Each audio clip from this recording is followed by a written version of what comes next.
No, Lord, help me. Help me understand how you would approach this.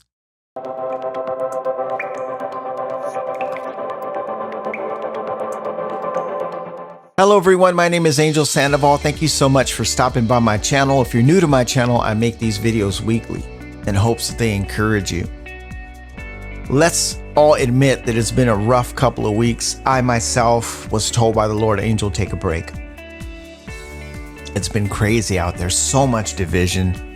I looked at both sides of the spectrum and I just saw families being separated even more than ever. So many people had opinions on Charlie Kirk's death. And I asked God, I said, Lord, help me. Help me understand how you would approach this. And it was all summed up in one chapter of the Word of God. So let's get right into it. We're going to be reading today, guys, out of 1 Corinthians chapter 13. And the Word of God reads, "And now I will show you the most excellent way. If I speak in tongues of men and angels, and I have not love, I am only a sounding gong or a clanging cymbal." Let's dissect that. Have you ever had a conversation with someone and their lips are just moving and you're not hearing them? It's like going in one ear out the other. That's basically you without love. You can try to reason, you can try to be right all you want, and it's not going anywhere. Love is the key. Let's continue.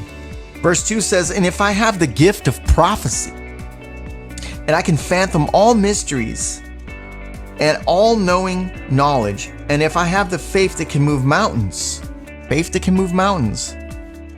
but I have not love, I am nothing."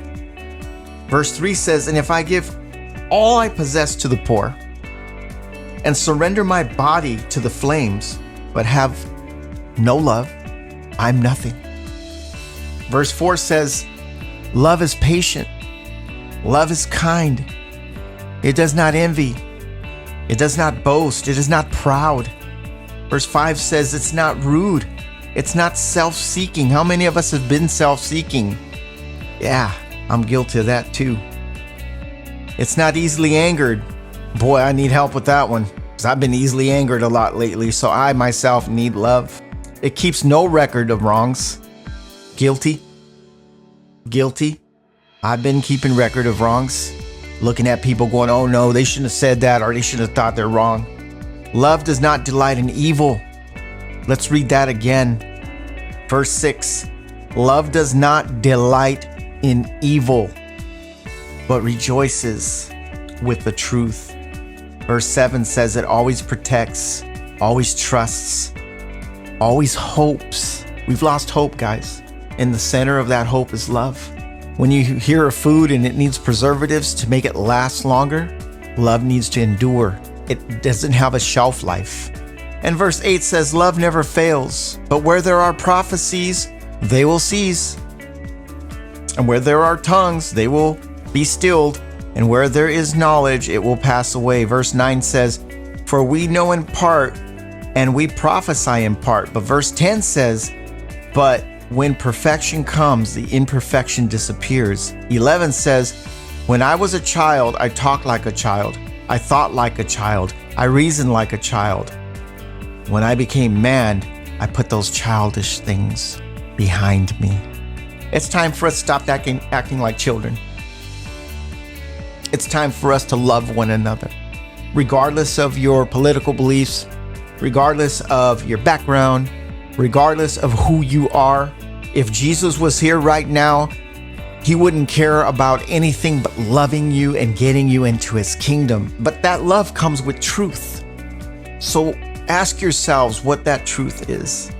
Verse 12 says, "And now we see but pure reflection in the mirror, that we shall see face to face. Now I know in part, that I shall know fully, even as I am fully known." And finally, verse 13 says, "And these three remain: faith, hope, and love. But the greatest of these is love." You see, when you're making a cake and you're missing an ingredient, it's not going to come out so good. Love is the key ingredient for that perfect cake, that perfect masterpiece. If you have knowledge and you're preaching the word of God, but you're not loving, you're incomplete. If you are not forgiving someone their wrongs and you're holding something against them, you're not complete. I am not complete. God is working on me, and I ask the same of you. Let him work on you. We need a lot of work. We need a lot of love. Let's put down the anger and put on love, because that's what Jesus would do. God bless you always, guys. Always praying for you. Have a blessed day. Please don't forget to subscribe by hitting the subscribe button below and clicking the bell icon for future messages.